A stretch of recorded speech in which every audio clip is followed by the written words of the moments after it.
welcome back everyone to AGRITECTURE's digital conference series. I'm Ricky Stevens. I'm AGRITECTURE's Director of Digital Strategy, and I am here with Cullen Naumoff of Farm Fair. Cullen is coming to us from Ohio, and I'll let you introduce yourself, Cullen. Cool. Well, good morning. I'm Cullen, as Ricky mentioned, and I'm a co-founder at Farm Fair. And we help food hubs, and I'll get into what that is, network themselves to achieve efficiency through a collaboration. And that allows them to compete with large, agri-enterprises. Very cool. And how long have you been doing this with Farm Fair? So we have been, as Farm Fair, at this work since 2016. But I do come to the world of agriculture by way of my native roots here in rural Ohio, where I was once a champion pig shower. But like I say, I kind of had this, I'm giving you this long answer because I had this kind of circuitous path back to ag. So I would say I've been working and kind of understanding regional supply chains for about 10 years. But again, I think since 2016, we've really been trying to understand how to gain these efficiencies. And that's really what our work is focused on at Farm Fair. Cool. So what did you do? So did you grow up kind of in a farm setting, and then you went outside of the ag world but stayed in supply chains and moved back? Or tell us a little bit more about like your background and. Yeah, that's a good question. So I grew up in like a 1,000 person town in rural Ohio. And I sprinted out of rural Ohio as fast as I could after high school. I never really thought I would return, but I always had this interest in sustainability. And I'm an engineer by training, and ended up doing Teach for America. But really where this all came to be was in West Virginia. So I was doing corporate sustainability for Bayer, which you might remember is a crop science chemical company and a material science company. And they said, hey, Cullen, can you go to Charleston, West Virginia? And this is right at the start of the Marcellus Shale, and help us think about transforming that chemical industry into a green chemistry area, which is a cool thought, but also recognizing that like at that time I was one of two people in all of North America working on what is sustainability across all. Yeah. So long story short, what happened in West Virginia is I met amazing people, and that state is just chock full of resources. And one thing I ended up transitioning to an economic development agency, and we were thinking about what does economic transition look like for Appalachia, and certainly thinking about how does it look regeneratively and not extractively. So obviously that lands you in agriculture. So that's kind of how I started back on the path of ag, but really recognizing that food connects us all. And I think from addressing a sustainability goal and climate change, it really felt like this was a big way that, me personally could make a difference. And I thought it was worth pursuing in kind of in light of the global climate crisis.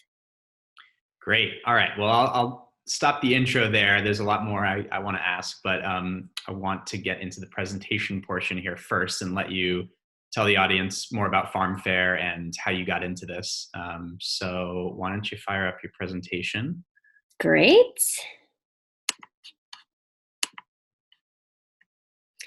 Doing that now. How's that looking on your screen? Great. All right, so I'm okay to kick it off then? Yep, go for it. Perfect. Great. So I'm going to talk a little bit, of course, about our company at Farm Fair, but more importantly about kind of what is the challenge that we're solving.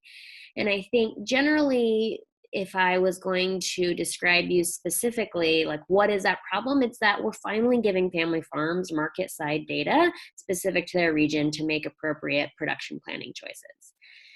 And so why is this important? So, oh boy, for some reason, hang on, okay.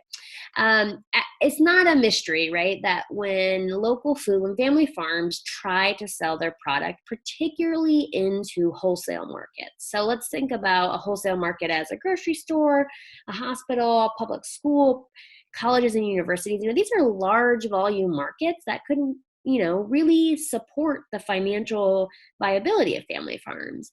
But whoever you talk to, whatever customer you try to sell to, these are basically the three main gaps you'll always hear about. So, sorry, local farmer, your food is too expensive. Sorry, like it's just too hard to work with you because sometimes you have the product, sometimes you don't. And finally, frankly, I don't want to like try to order from 20 different farmers and manage 20 different vendors as opposed to just working with a broad line distributor. Mm. And I want to, really hit on, just to kind of give you a little data from a price perspective, is that right now on average, family farms, and we're working with farms between 15 and 50 acres. So again, these are more wholesale oriented farms. Their prices on average are 30 to 40% more than commodity prices. And when you talk to a wholesale customer, they will say, hey guys, I am willing to pay a little more. I recognize that our system doesn't account for externalities, but I want to pay 10, maybe 15% more, not 30 to 40%. And so I think this is an important thing to know as I talk, is that not that we're trying to think about family farms, these like quote unquote farms in the middle, as getting down to that bottom of the barrel price, because we know the negative externalities that causes, but we also know there's a lot of efficiencies to be gained. So one of the efficiencies that we just recognized was, and this is, I should say, we recognized after we were operating, frankly, is that, in industrial supply chains, so let's talk about how does General Mills get their grains to make their cereals. There is a whole suite of services called agribusiness information technology. And that is providing large commodity farms with specific data that says, here's all your contracts you have with the big broadline distributors.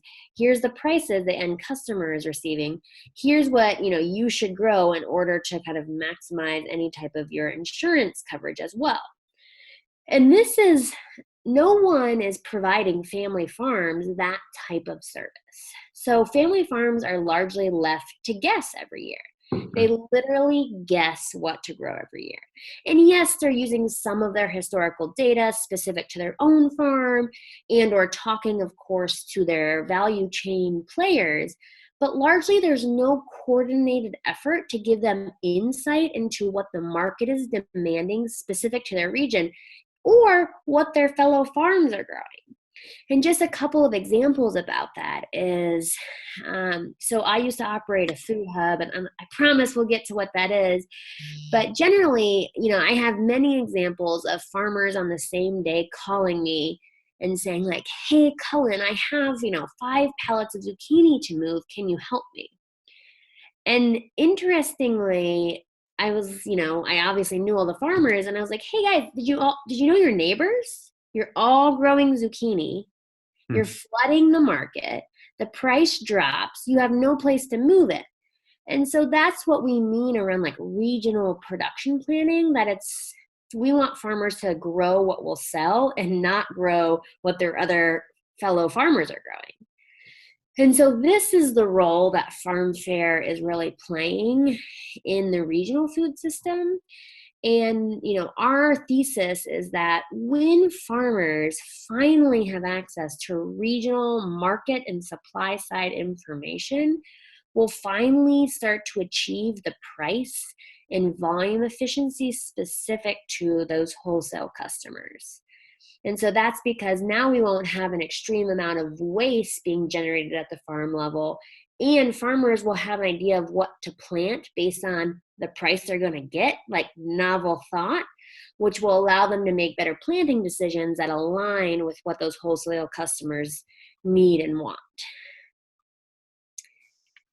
And I think, this is just a reminder that the statistics around, industrial agriculture is really staggering. And I think one thing that we forget is that, we don't forget this, but I'd like to take a moment to remind everyone that, these are not just, one specific type of problems that we're creating. We are absolutely creating systematic crisis. And I'll happily admit that I got into kind of this world because I'm significantly worried about climate change. And, the United Nations comes out and says, we've lost 30% of our arable land, and that generally there are 59 harvests left globally. Like that is within ish my lifetime. Should I be so lucky? But the more I have really started to understand the systemic impacts, the income inequity in agriculture is such a driving force within me, that the very people who feed us every day are the poorest, and that they are struggling. And that to me has just like, that is not okay with me. Like, I am not going to ask someone to do that backbreaking work and then think that I am not providing any type of value to them. And so, of course there are many people working on this, but I think it really comes down to markets. I mean, I know it does. And so I just ask us all to really be conscious of, what is your willingness to pay for the food? And how is that value being translated back to that farmer that you're supporting? And who owns that farmer's land? Who owns that data? These are incredibly important decisions, so that we don't, continue to see farmer suicide rate increase at alarming rates. Yeah. And so, basically this is our goal, is to say, if we work collaboratively together and we have a technology that allows you to do that easily, we can provide large volume customers like Smuckers, which is just down the road from me now, can access local food. So finally, I know you guys have been waiting for what a food hub is. So our core partner and software customer is something called food hubs. And food hubs really started in earnest about 10 years ago as a general response to the saturation of farmers markets. So of course, those family farms were seeing some viability from the farmers market space. But as that popularity grew, certainly they were recognizing that that market is generally unstable. Plus it takes a lot of labor to manage. And so a national movement said, well, why don't we operate more like an aggregation warehouse? And so food hubs basically work with a group of family farms, 20 to 50 in their region, and they serve as an aggregation location, and then they sell that product on behalf of the farms to other markets. And so this just basically then allows, addresses part of that convenience issue of, I don't want to work with 20 vendors, I just want to work with one vendor, and that's a food hub. Like I said, I used to manage a food hub, and what was amazing about working as a food hub manager is that I could tell you anything about the farms, anything about the products. And you can see, we've seen significant success in food hubs over the last decade. They've grown by, just under 200%. But I'll tell you, as a previous food hub manager, they too struggle. And the way that they struggle is that they are basically trying to replicate the supply chain of a large industrial distributor. Meaning, as a food hub, I have a warehouse, I have to manage all my vendors. By the way, I have to coach my vendors, who are my farmers, up to understand wholesale. I also now have to run a logistics company and a sales company. And, again, these are not large organizations. These are 3 to 5 individuals who understand the food system, who are now trying to be asked to run a distribution company. Meanwhile, how does the industrial food system operate? Its whole financial model is based on economies of scale. I use big farms and I use long supply chains. So as a food hub, I don't have any benefits of scale, right? I'm working with small farms, short supply chains. And so I have a very vivid memory of like driving down 71 South, like Cisco's whizzing by me. And it was like kind of an aha moment, like, oh, right, the way I'm operating my food hub won't ever be financially viable. I have to find a way to achieve efficiency without having to get big. And this is what we landed on. And so what Farm Fair does is that we allow food hubs to strategically collaborate. And the other not surprising thing about a food hub is that food hubs are typically located in rural regions in some type of driving distance to a major metro. Obviously, that's where the main market is. So in Northeast Ohio, 16 counties, you can think about it as, the top right-hand corner of the state. There are 5 food hubs. And generally, prior to Farm Fair, we hadn't really been talking. I actually had to call them up and say, like, hi, I'm Cullen, and actually introduce myself. So we said, all of our goals are relatively similar, and yet, like, we're kind of inadvertently competing for the same first mover customers. So instead of thinking about ourselves as competitors, let's think of ourselves as collaborators.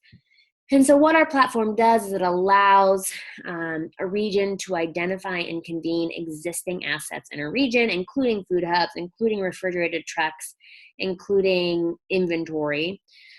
We then equip them with a platform that allows them to share their inventory, increase their sales, and share logistics. And finally, we give them regional production planning data that is truly the backbone of the industrial food system, and family farms have never had access to that until now. And what's really exciting, we've seen really compelling results when food hubs work individually as is the norm. Again, they're trying to do everything and wear all the hats, but when they work as a team, they can specialize in services in the value chain, and they can, again, share that inventory, giving better consistency and pricing to those institutional customers. So operating as a team can actually grow their sales significantly.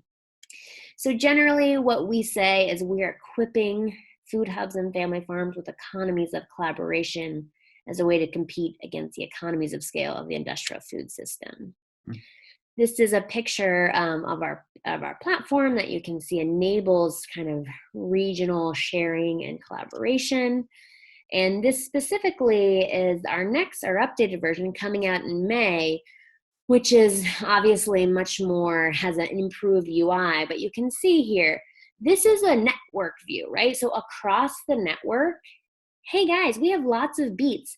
If you need to upsell a product, cool, let's sell some beets. Or we have extra strawberries, that should never happen. Like, how can you move that for our farmers? So this is giving you insight into what's happening from a region's perspective. And what's really interesting is that, a food hub's main goal is to sell more product for their farms. And again, when they are working as a team, and this can cross industries, whether it be food or other industries, they are returning more value back to their vendors. Like, isn't that our goal?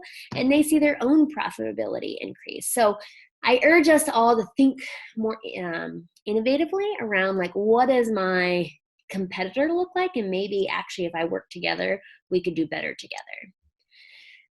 As this market is not going away, right? We see increased goals and increased policies set by large companies and governments saying we want to prioritize buying from our local farmers, but we need supply chain infrastructure to get that product to these customers. Very interesting being a tech-enabled company in the age of venture capital.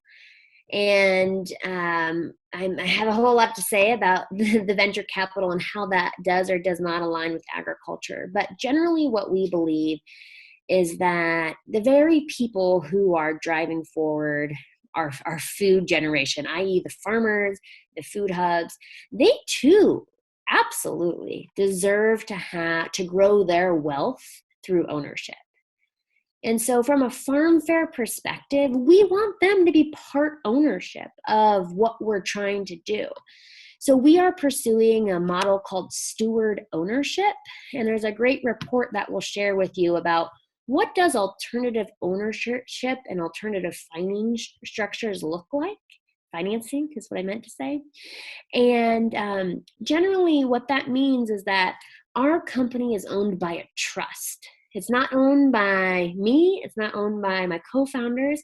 Instead, it is owned by a trust, and that trust maintains our purpose. And our purpose is to provide equity in the supply chain and improve our response to climate change by supporting farmers who support and practice regenerative practices.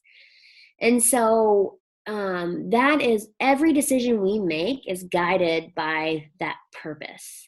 And every dividend that we generate, we share with the farmers, the food hubs, and the institutional customers that are helping evolve the supply chain. I think this is a critical path forward. Certainly we have friends of mine, my colleagues are wonderful to help drive this pioneering path forward.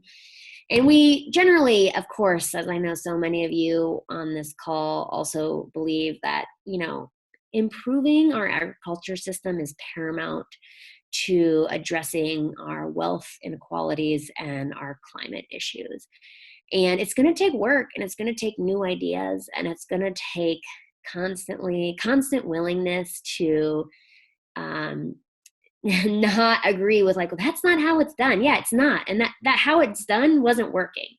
And so thank you for listening, and I'm excited to explore some questions with you, Ricky.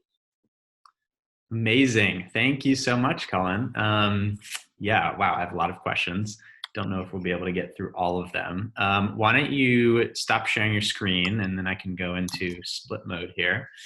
I just want to say, first off, I feel like you've thought through so many different aspects of this business and how to really make it a true social enterprise or even beyond that.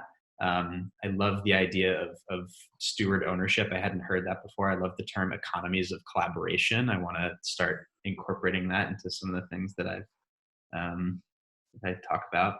So where to start? I guess, one of the things you mentioned early on that I wanted to come back to was because of the lack of economies of scale or economies of collaboration, there tends to be a decent amount of waste that occurs with smaller farms. Is the point there that waste is really tied to a lack of data around what other growers might be growing or what might be best for the seasonal conditions? Where does that sort of come from? And yeah, talk to me a little bit more about the waste issue with smaller farms. Yeah, I think what I am specifically referring to there is that farms aren't growing what will be purchased. Mm. And so they're growing things, and then they have to go out and knock on $1 million, or food hubs have to do that to find a market. So doesn't it seem like we should sell it first and then we should grow it? And so, I know the University of Santa Clara released a report last summer that said before the farm gate, typically there's 33% waste on farms. Mm. And a lot of that, again, is because there's no market alignment. Yeah, it's really interesting. I was doing some research. I was actually on a panel a few days ago on, it was called Designing Out Waste from the Food System. And so we had people at sort of different links in the food value chain speaking about how waste occurs at the point they're at.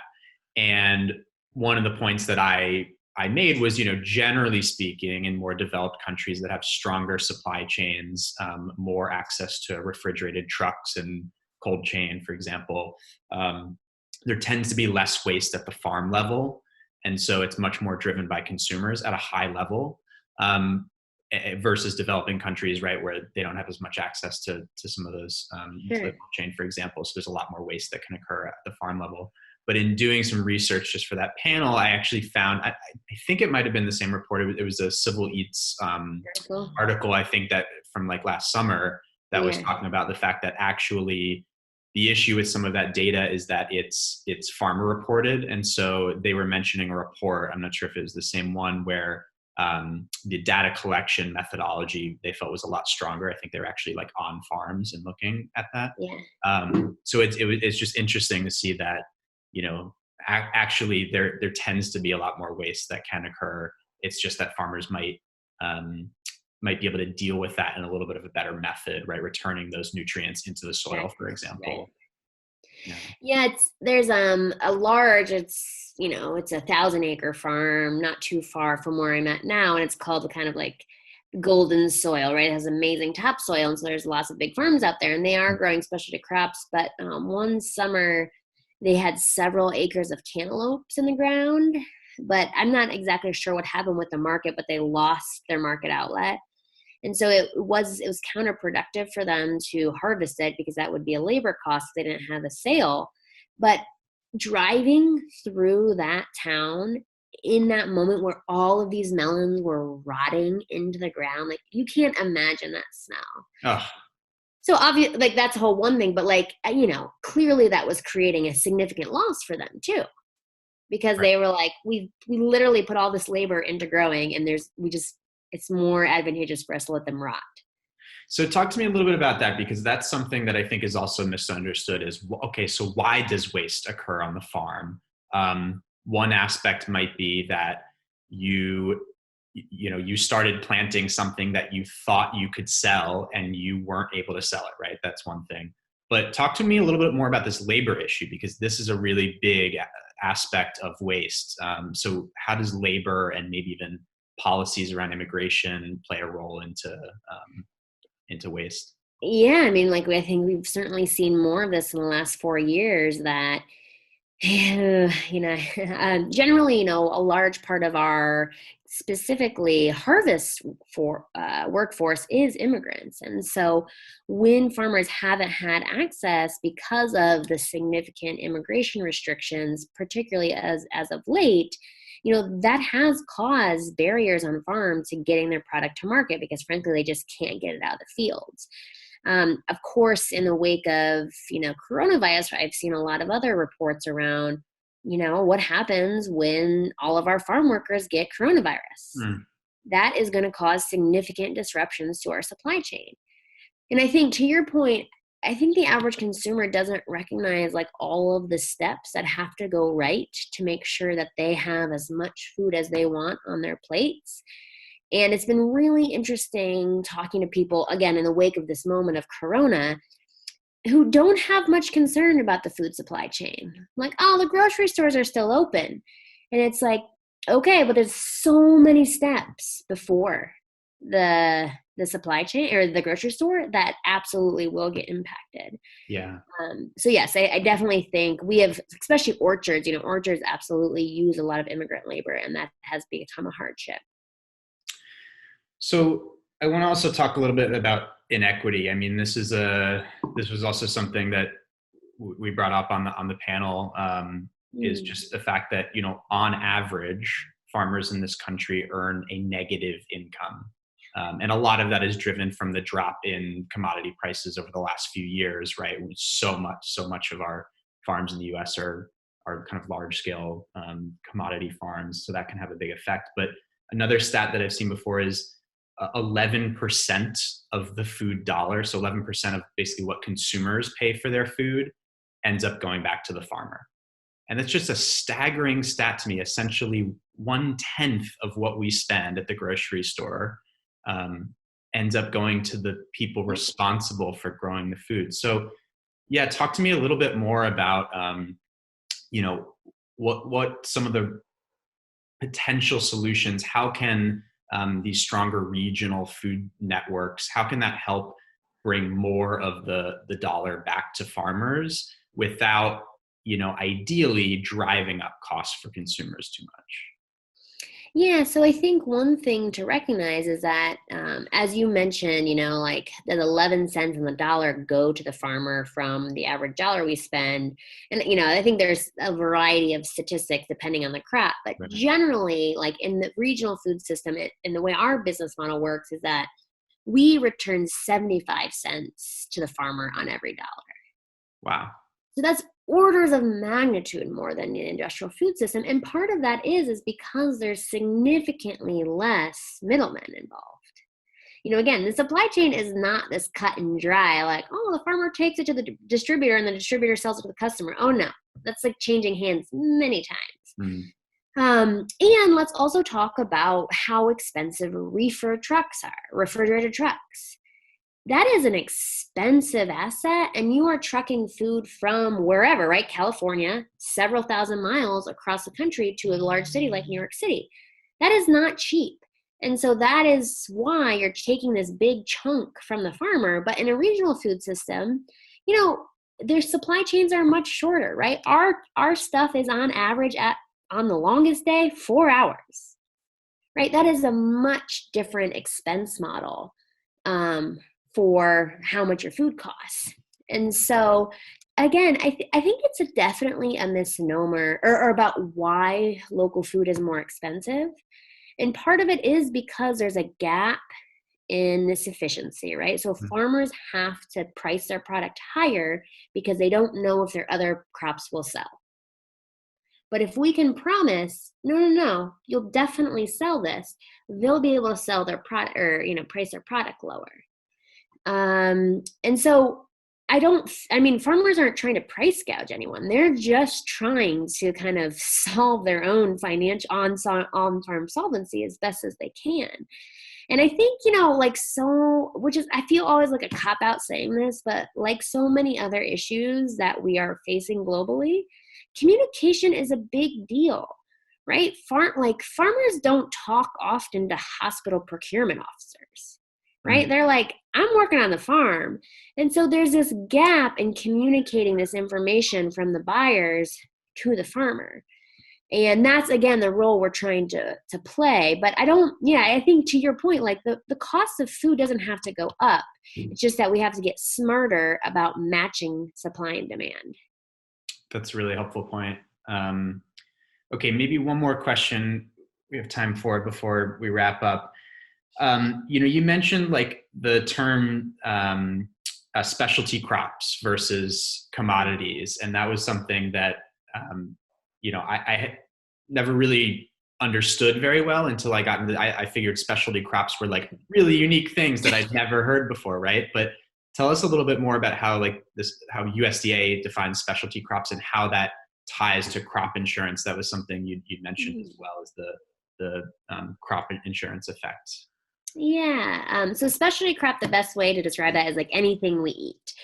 I too, like before I started getting into this, was like, oh, that has to be interesting, like tomato variety I've never heard of. But honestly, anything you eat is a specialty crop, and anything that we're growing for grains or to feed animals, that would be commodity. And so it actually stems back, crop insurance stems back to the Dust Bowl. And it came out of a very honest place to say, oh my God, like in the middle of America, the fabric of our economy is being destroyed because of this adverse, drought we're going through. So we need to be able, as the federal government, support those people. But what happened is they designed it in a way that made sense for that time. And they said, like, keep planting. And if, and then we go into World War II and they say, don't worry, keep planting. Even if you don't have a market, we'll buy it for you. The federal government will buy it from you. And so we've gotten into this place that we've created this, like, anyone who tells you, right, that like it's a free market, like, no, there are so many constraints. So, right, in like different factors going on. And so the crop insurance at this point hasn't been redesigned based on everything we've learned. And so it's actually incentivizing commodity growers to grow, for example, in floodplains, to grow not based on market data, but most specifically, it's providing risk assurance, meaning the federal government is saying, go ahead and plant it, we'll cover you if something bad happens. Mm. But what happens is that none of that applies to specialty crop growers. So if you were a farmer, like I would be making the same decision. Like, I don't want to grow specialty crops. I have no risk assurance if something goes wrong. And so this has become a growing conversation and is part of the Farm Bill. But because there's so much money wrapped up in it, it's a really hard battle to fight. Yeah, and then when you think about, maybe a generational farm where someone's taking over from their parents, they've passed down all that knowledge on how to grow corn or soy. They have all of the equipment an Right. infrastructure in place, all the relationships in place already. I'm curious if do you talk to any farmers that are, growing corn, soy, and they want to get out, but they feel trapped, and is that something that you come across at all, in the interactions that Absolutely. you have with Yeah. farmers? Yeah, I mean, and it goes both ways. There are other like commodity farmers who say like, no, this is what I know. Mm, This is predictable. I don't need to do. But there are absolutely growers, and especially to your point, Ricky, as the generations transition. So folks in kind of our age are saying like, Dad, Mom, I don't want to farm the way you farmed.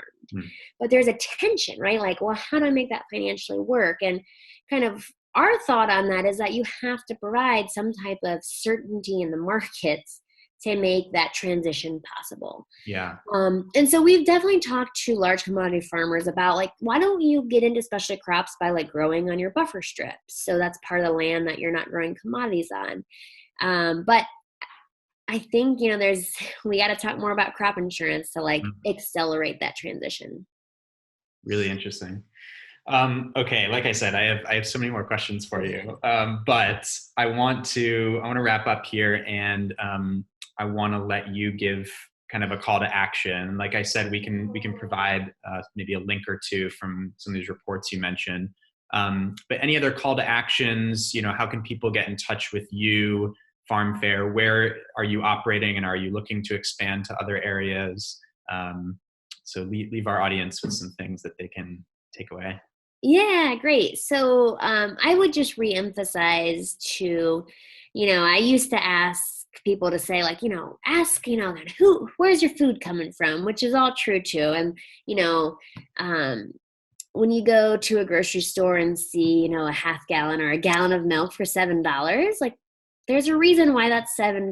There's a lot of steps in that. But I really want to encourage everyone to think about ownership structures. And as we are in this like age of data, who owns the data is going to matter a lot. And our farmers don't own enough of the very data they create. So stay attuned to that. And I think that will become a policy question and fight here shortly. So that's my call to action. I'm always happy to chat about these subjects. Many people have, primarily investors, have said, Cullen, you're running 4 experiments at once, which we are. But I think it's critical. Like our old system doesn't work. Like the only way we're going to change things is if we like rethink this system. So farmfair.io, so it's FARMFARE, is a great place. You can find all our contact information there. We operate in Ohio, but I'm largely based out of New York City, and we are opening up new markets in New York in the Mid-Atlantic. We're also looking for people in the food system to prototype our upcoming software that's coming out in May. So interested if you want to prototype too. Awesome. Okay, great. And I just want to give a couple plugs as well on some things that you reminded me of in AGRITECTURE's world. It's so interesting as you were talking about the importance for planning data. That's really what we specialize in. We tend to focus a little bit more on the controlled environment agriculture world, so greenhouses and vertical farms. But what we see, and we work a lot with new farming entrepreneurs. So they're coming at this oftentimes with very little knowledge on how to even think about what to plant or the type of equipment or technology to buy. So we've really built a business out of based on that planning data and a correct planning methodology. How do you get from point A to point D without making a ton of mistakes? And when you're planning and buying equipment, that can be really expensive mistakes, right? Yeah. That's one plug I wanted to give. And then the other one is, we're a consulting company. So we tend to work with individual clients one-on-one, projects spanning anywhere from 1 month to 12 months long. And we've worked with over 100 clients. So in 5 years, which is amazing. But we got to a point about a year ago where we started saying, how can we scale this? How can we expand our reach, especially when it comes to data? Because the data that we feel that we've created now in creating all of these feasibility models for different types of farms in different climates is so crucial. And we think that we can create a more affordable and accessible option for that. So I'm excited that we're in the very closing stages of getting our first digital product, AGRITECTURE Designer, live. So it should be live in the next couple of weeks. You can go to agritecture.com/designer right now to sign up for our beta list. And that's really going to be driven by access to some of our planning data and some educational videos as well. So we're excited to get that off the ground. Very cool. I'll have to check it out myself. Yes, great. All right, Cullen. Well, let's say goodbye to our audience, and then we can hang around for a couple of minutes, and I have a couple more questions for you. Perfect. All right. Thanks, everyone. Ciao. Bye.